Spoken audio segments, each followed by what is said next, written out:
Hi, I'm MrBepic, longtime caster for the Southeastern Esports League and just Southeastern Collegiate Rocket League fan in general. So, we're about to start a brand new season of the SEL. In fact, it kicked off this past week, so it's already started. So, I figured now's a good time to start making some content so I can lend some of the knowledge that I've gained about these teams throughout the years to all of you maybe would-be Southeastern Collegiate Rocket League fans or already fans of the SEL team. So in this video, I'm going to go through a large chunk of the rosters that are competing in SEL Season 4 and give some background info and predictions about where I think these teams are going to end up falling at the end of the season. So I'm going to go through, label them as contenders, dark horses, and underdogs, just to throw some predictions out there as well as information. So hope you enjoy. All right. Let's start off with the obvious number one team to start off with in Kentucky. The reigning champs of the Southeastern Esports League took down South Carolina, UTK, a couple of the favorites last year on land in Huntsville, Alabama. So they're an obvious choice for my first contender in the SEL this season. In week one, They kind of cruised in their first matchup against a lower seeded team, but they were taken to Game 5 by UNC Charlotte. So maybe something to look out for there, with UNC seemingly being a little bit better than we were all expecting. But Kentucky, they found a way to get a win, showing that this returning roster of Doofy, Unfriable Apples, and Ty still has that clutch factor that allowed them to win on land. Is really one of my favorites to go ahead and win this thing again. And the next team I want to talk about is King University. And the reason they're second in this video is because I think I've got them as my favorites to win the entire thing at the beginning of the season. They cruised through week one, albeit against Wake Forest and Full Sail Armada, definitely weaker teams in the SEL, but they're competing and playing in rank B kind of bubble tournaments. So they've got that kind of experience, plus Storm and Cynical have been grinding in the bubble scene near the top of it for a long time, and coming into the SEL, that's a lot of experience and skill that they're bringing to the table. I think there's a very small handful of teams that actually have a good chance at beating them, especially when it comes down to the playoffs. So King, definitely my favorites right now. They've just got so much firepower that's going to be difficult for most teams to stop. Next, though, is a team that could definitely keep up with King University, UTK. They went through a roster change over the summer. Agonize is out and Hermes is in, going through kind of a play style change. And like King, they cruised through week one again because of weaker teams that they were playing. But UTK, they were arguably the number one seed going into playoffs last season in the SEL. They came up just short in the grand finals to Kentucky, and they got bracket reset. It was a whole deal, but they were, I think, the best team on that day outside of the grand finals. So UTK, despite the roster change, I think still going to be a force to be reckoned with in the SEL, and definitely one of the biggest threats to the reigning champs in Kentucky and my personal favorites in King.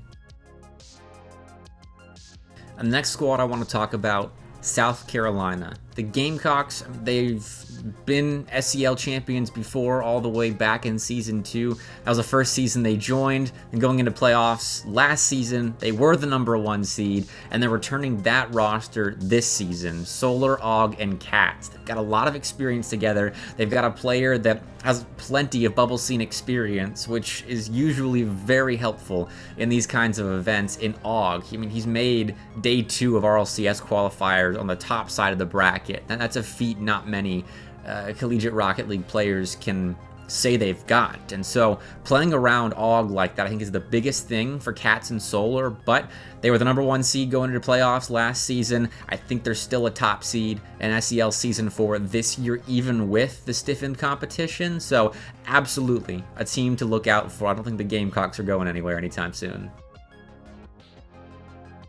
Though the team that caused them the most trouble all the way back in SEL Season 2, that seemed destined to win that whole thing, was Florida State. And this team has also been together for so long. Luigi and Fries are one of the best duos in the entirety of the SEL. Foof and I love watching them play. Tricks, he didn't get to play on LAN last season in the playoffs, and that might have affected their performance, but he's back. And this FSU team really is a quiet contender. They're always kind of a quiet contender in the SEL. They are never the flashiest, but they get the job done and they can really upset some top teams. So FSU, I'm absolutely looking at as maybe a contender on the lower side of this list, but absolutely still a contender with the experience they've got, the amount of time they've been in the SEL, and the success that they've found here, and starting off dominantly through week 1 as well. That's a pretty crucial factor in the beginning of their run through SEL Season 4. And next up, as we approach the end of this contenders list, is Cumberland, which is a team that I was less familiar with coming into this season, but I'm very eager to watch. They've got Magic, Skyline, and Aurora. Aurora being a former competitor in the SEL, playing for UAH kind of back in the day, but this is a high-ranked roster and one that 3-0'd UAB in week 1 of the SEL, which UAB's a solid team, and 3-0ing them is a pretty good notch in the belt. So Cumberland definitely one to keep an eye on to see how they get going through this season and who they're able to take down and where they finish in groups. So absolutely a contender, absolutely one to keep an eye on. And the final team that I've got in my list of contenders is FAU, Florida Atlantic University. They're a new addition to the SEL this season, but if you follow CRL at all, you'll definitely recognize the name of this university and absolutely one of their players, Hammy Crackers. He is definitely the carry of this team, and that's not to slight Mitra and Damage at all. That's just to say that this is another one of those rosters that has an incredibly high-level player that's done some damage in some RLCS qualifiers to play around, and that's kind of the key for FAU. They were on stream our first match of the season. They took on Clemson, long-standing SEL roster Clemson, and they beat them 3-1. It was close, it was competitive, but ultimately, Hammy Crackers just kind of took over, and I didn't get to watch what happened in the University of Florida series that they played, but a 3-1 win over Florida in week 1 of the SEL, add that to the Clemson victory on stream, that is a big start for FAU and a big statement of what they're capable of, because Florida, albeit a very new team, completely new to the A-team this season for the Gators, but FAU taking them down 3-1, still an SSL team that they beat in 4 games. So I was teetering on the edge for FAU. Wasn't sure if they were a contender or if they were a dark horse, but after their week 1 performance, starting off 2-0 in a very difficult group, I absolutely think they're a potential contender to win the entire season. All right, now we're moving into the dark horses, and this is where this video really gets interesting, because these are teams I think could run with the contenders, but I'm not completely comfortable saying that they're going to make a deep run in this season of the SEL. So the list is kind of long here, but I think that's justified with how competitive the SEL is this season. So I'm going to start off. The first team I'm going to list as a dark horse is one that has been with the Southeastern Esports League for a long time, UAH Blue, the A team for UAH. And the reason I do the finger quotation marks is because UAH White is very close in skill level to this UAH Blue team, but they are the A team, so I'm going to give them the first nod from the UAH camp. But that comes with a caveat.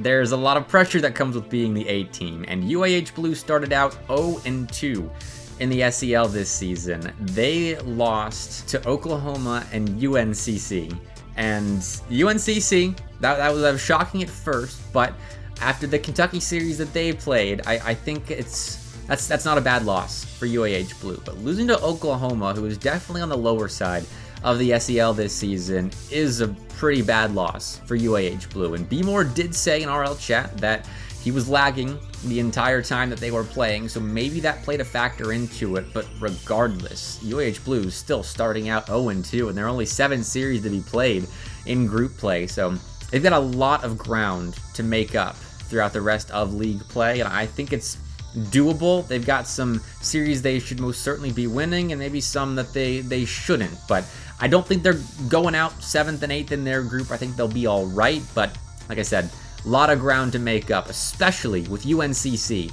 and how well they've been playing through week 1. And I mentioned earlier, I talked about Kentucky, and obviously I just talked about them now beating UAH Blue, but coming in as a team that I really didn't know much about. I had low expectations for them. I think in my preseason predictions, had them finishing 5th in their group, but now, honestly, they're a top 3 contender, could book a spot into playoffs after league play is said and done, because that hot start, beating UAH Blue and then nearly beating Kentucky in that series, that is phenomenal. It's how you want to start, as you get the momentum rolling, and that bumped them up. I didn't have them as a dark horse going into this video, or going into week 1 rather. They were an underdog for me, but they're a dark horse now, and I'm excited to see what they can do the rest of the season. And the next 2 teams I've got in my dark horses category are Georgia State and UGA. I'm going to combine them talking about these 2 squads because they're both from Georgia and they both have captains that were longtime teammates. So I feel like this is a justified combination. But both of them on the high side of the dark horses for me. Both SSL teams, both very much capable of maybe making some upsets happen, but they didn't have the same start to the season. UGA, very dominant. They beat Clemson, they beat Arkansas, and went 6-0 in games across those 2 series. But Georgia State, they just went 1-1. They split a series, or they split their 2 series against UAB. They got the win there, and they lost to Alabama, who I think I would rate at about even footing with Georgia State, but they still lost the series. So not quite the same hot start from Georgia State as UGA had, but you know, there's time left in league play to make a statement. But Georgia State and UGA, I really think they could make a run. I don't know if I would consider them top 2 teams in their groups getting through the contenders that are in their respective pools, but I definitely think they're top 4, top half rosters in their pools. It's just a matter of, can they get over the hump with some of the higher seeded teams that they're going to have to play when it comes down to league play. Next team in my dark horses list is the University of Alabama. The A team for this school is completely rebuilt. Well, I say completely, for the most part rebuilt around Chan, their captain. For this upcoming season of the SEL. They had a down year in SEL Season 3. They didn't make playoffs, but now for Season 4, they've got an old Auburn player in Gray competing for them, and then a very young prospect, but exciting one in Trizen.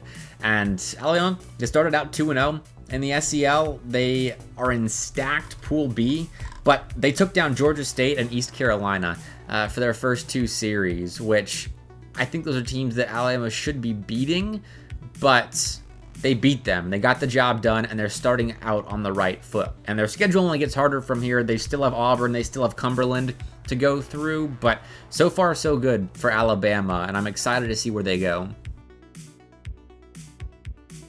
Clemson has not had the start to the SEL season that I think they were hoping for. Longtime team in the SEL. They've been here since Season 0. Snipes has been here since Season 0. And they're starting out 0-2. That's a lot of experience, but this team is rebuilding for the most part. They lost a lot of good players. Snipes is the only returner from the A team from last season in the SEL, and his veteran experience is going to be phenomenal for this roster because they're bringing up B team talent and they're bringing in fresh talent. Darth Pepe coming up from the Clemson B team that those that follow the SEL remember made a run through the last chance qualifier last season to get the A team the chance to play on LAN. It was a legendary moment, and Darth Pepe is going to be bringing up some solid experience from that as well. But Masao, the new freshman, first freshman to make the A team in Clemson Rocket League history, I believe, is what they said. That's an exciting prospect, and I'm interested to see what Masao can do. Looked a little nervous against FAU on stream on Wednesday, but, you know, you settle into a season, you get things going, and you have to dig yourself out of a hole if you're Clemson. So, good and bad to start the season for them, but I think they'll be fine making it out of Pool 1. They've got their B team underneath them. They have the University of Tulsa, who Champ 2 average there. So I think they'll be safe to make it into the last chance qualifier at the very least. And, once you get into the LCQ, anything can happen. But they're going to have a tough time placing top 2 in Pool 1. And for a team as storied as Clemson is in the SEL, that's got to be a little bit disappointing. But I am excited to see how this roster develops in its new form throughout the season. Okay, Auburn University. This is a team that people that follow the SEL know that I'm very passionate about, being the Auburn University Rocket League caster.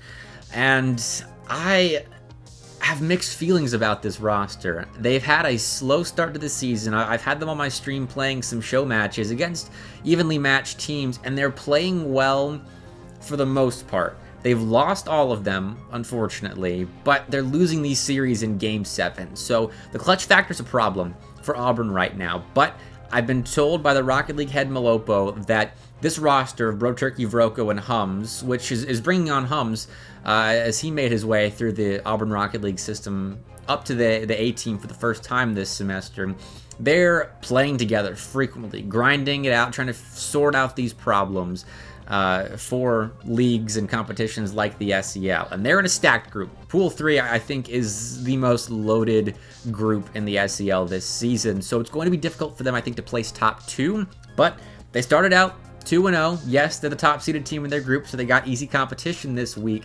But starting out 2-0 bodes well for them. Hopefully that builds confidence so that they can keep rolling through the competition that's going to get tougher with Cumberland, with Alabama, who already beat them in Game 7, with Georgia State. So we'll see how they develop. But right now, on a bit of a downturn, and I think the 2-0 start to the SEL will help that a little bit, but still, a bit of development to go for this new Auburn roster. And in completely new form this season, the University of Florida is the next team that I want to talk about in this video. All 3 of their members that placed top 4 in SEL Season 3 on land last season graduated, so Florida's coming in with a completely new roster that I am unfamiliar with outside of their Week 1 results. They're listed as an SSL team, and they beat Clemson Purple 3-1, but they lost to FAU 3-1 as well. And yes, FAU, definitely a contender for me. I talked about them earlier, but Florida, if they are going to make runs, have to put up fights against teams like that. And it was a close-ish series, so they're doing fine there, but I think the big litmus test for this roster and how I will expect them to perform the rest of the season comes against UGA next week, 6 o'clock on Wednesday. That's when it's scheduled.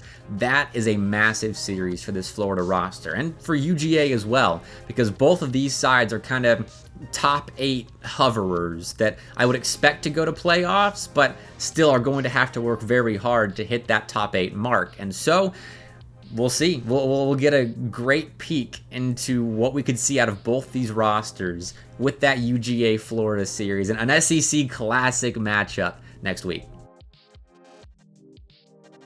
All right, Louisiana Tech is the next team up, and this squad, I don't know if I have all the information that I'd like to make a full judgment on them, but I did get to watch them play in my Friday Night Lights series of show matches this past Friday against USC Garnet, and they looked pretty good. I mentioned their playmaking was solid. They were an exciting team to watch, and their ability to generate goal-scoring opportunities I thought was really good against a USC Garnet team that was playing with a sub. So I got kind of half the information that I wanted to from Louisiana Tech. And yes, they're starting out 2-0, which is a great beginning to the SEL for them, but their 2 wins are against the B teams from UTK and South Carolina. So the jury is still completely out on Louisiana Tech, but I still rate them fairly highly. I just don't know exactly where in the top 16 I would place them just yet.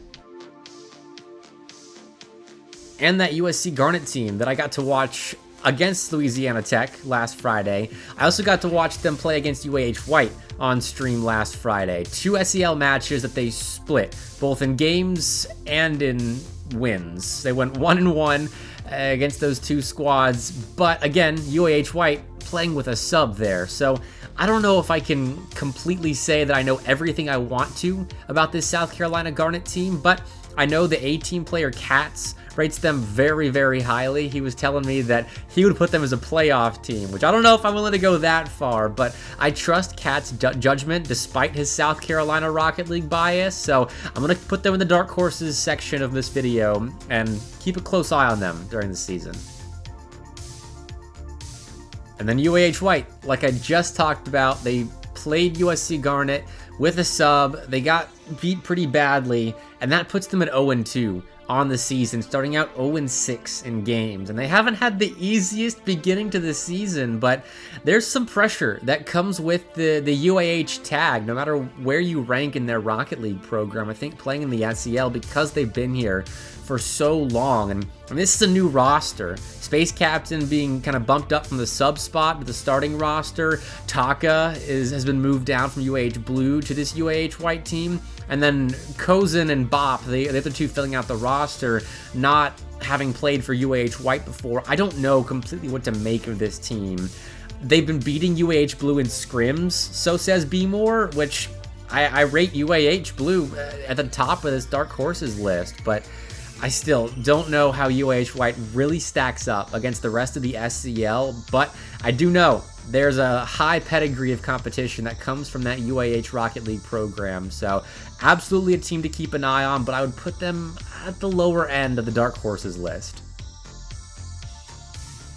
Now, UAB, I'm kind of hung up on, because I've seen them play very, very well, and I've seen them play very, very poorly. I watched them at LAN over the summer, an Alabama LAN, and they performed quite well against some of the top teams in Alabama. But I did watch them last Friday in Friday Night Lights playing against Georgia State, and they got rocked. They were playing with a sub, so that kind of puts an asterisk next to that result, but they really did get dominated by Georgia State, who I have at the top side of this Dark Horses list. I don't think the margin is that wide between the top and the bottom of the Dark Horses section of my lists here, and so just to see that result, it bumped UAB down a couple notches in my eyes. So they're going to need to bounce back in the SEL for me to give them some stock back, but right now I'm not riding high on UAB, but I know the highs they can achieve, and they're definitely a roster that could contend for a playoff spot. All right, my last team in the Dark Horses list is Oklahoma. The Sooners always cause me issues when coming into seasons of the SEL, because it seems like whenever I think they're going to be really good, they tend to flop, or whenever I think they're going to be bad, they come in and do some damage in the SEL. And this season, I didn't think they were going to be as good as they started off. I rated them pretty low in their group, but Oklahoma started out 2-0. They beat Montevallo, and they beat UAH Blue, who are pretty good rosters, and they only dropped one game to UAH Blue in the process. So a 2-0 start, I think, is great for them. They've got momentum behind them now, and they've turned my head at the very least. But they are going to have a bit of a come back down to earth kind of run in their schedule. They've got to play King, they've got to play Kentucky, and they've got to play UNCC, who also had a hot start to the SEL. So I think we'll get a good view of just how good this Oklahoma team is in the next week when they do play Kentucky. But until then, Oklahoma's looking pretty good, and they're returning Bono and Maver, who've played together for quite a while now. So that experience together in the hot start this season could mean Oklahoma might shoulder their way into the postseason. But again, that run in their schedule, that really difficult run, I think will determine just how good this Sooner roster is. And now the Underdogs. I'm not going to go through and talk about these teams individually just out of fear of this video getting too long, but I'm going to reveal them in a rolling order, sorted by teams that I think will make it to the last chance qualifier, which is placing 3rd through 6th in their respective pool, and the squads that I think will place in the bottom 2 of their pools and not make it to postseason play. But I would love to be proven wrong by these teams. I just think the SEL is so competitive this season that you can't just be a GC level squad and make it to the postseason anymore. You really need to play up to your competition with those dark horses, with those contenders that I was talking about earlier in order to make it far. And I'm sure I'll be proven wrong at least once or twice with teams in this list making a run to the LCQ, making a run to the postseason, because that's happened before in the SEL. I mean, Arkansas last season, I think they went 1-7 in league play, and 1-6, and then they made it to LAN. They couldn't play there, unfortunately, but still, they made it there, even despite a pretty bad league play. So hopefully, I'm proven wrong, but I'm going to have to see some upsets from these teams in order to make it to the LCQ, in order to make it to the LCQ for some of these teams. But hey, we'll see. That's the beauty of the SEL. Thanks for watching. I really appreciate it. This is the first time that I've really done something like this. The pieces of content that I've made have not been in this form, and I really enjoyed myself. So hopefully you did too. Hopefully you learned a little something about SEL Season 4 squads, and hopefully that made you want to watch the Southeastern Esports League a little bit more, because, you know, I love the work that we do over there, and I love the teams that we're able to showcase. So now you've got a little more background knowledge. Maybe you're going to be one of the consistent viewers that we love hanging around in Twitch chat. But, of course, like and subscribe to the YouTube channel. Follow me on Twitter, all that stuff to keep up with the SEL and the other pieces of content that I'm putting out frequently. But until next time, I'm MrBepic.